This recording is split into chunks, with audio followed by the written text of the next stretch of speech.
L'homme qui devenait église. Poussière. Elle racle dans sa gorge, devient pâte au mélange avec la salive.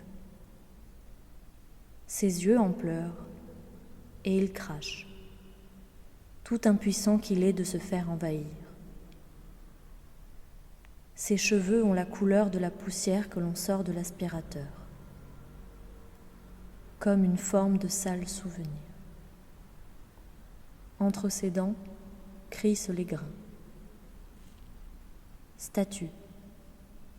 Il fige, ses membres figent.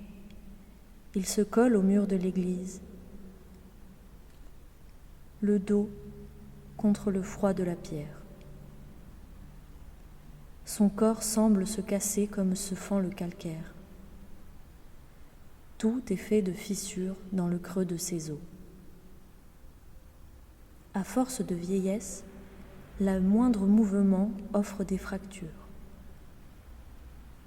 Son corps douloureux préfère se faire marbre, plutôt marbre qu'argile, ne pas ressentir la douleur, avoir froid et se figer.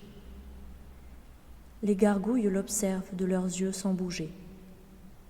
Pourtant, elles bougent en le suivant du regard. Elles tremblent, elles vibrent au rythme du sol, et elles aussi contractent les fractures minuscules et internes. Il sent qu'il deviendra gargouille. Il sait que ce lieu l'absorbe comme un grand estomac de pierre. Il sait qu'il l'absorbe, lui aussi, par les textures. Symétrie. Les transepts se regardent, le regardent. Tout n'est qu'en regard, les uns face aux autres, s'imitant. Il est l'anomalie du lieu, l'asymétrie complexe. Il peut bouger et par son mouvement détruire le calme. Cette symétrie le rend fou, encore plus fou. Il ne trouve pas de place, comme tout y est déjà ordonné, en phase. S'il voulait sortir, les niches ont la forme de portes, mais ne mènent nulle part. Fenêtre.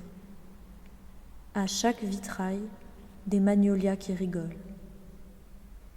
La météo change, de fenêtre en fenêtre, si bien qu'il ne connaît plus dehors. Ne reste que le dedans, froid, poussiéreux et vide.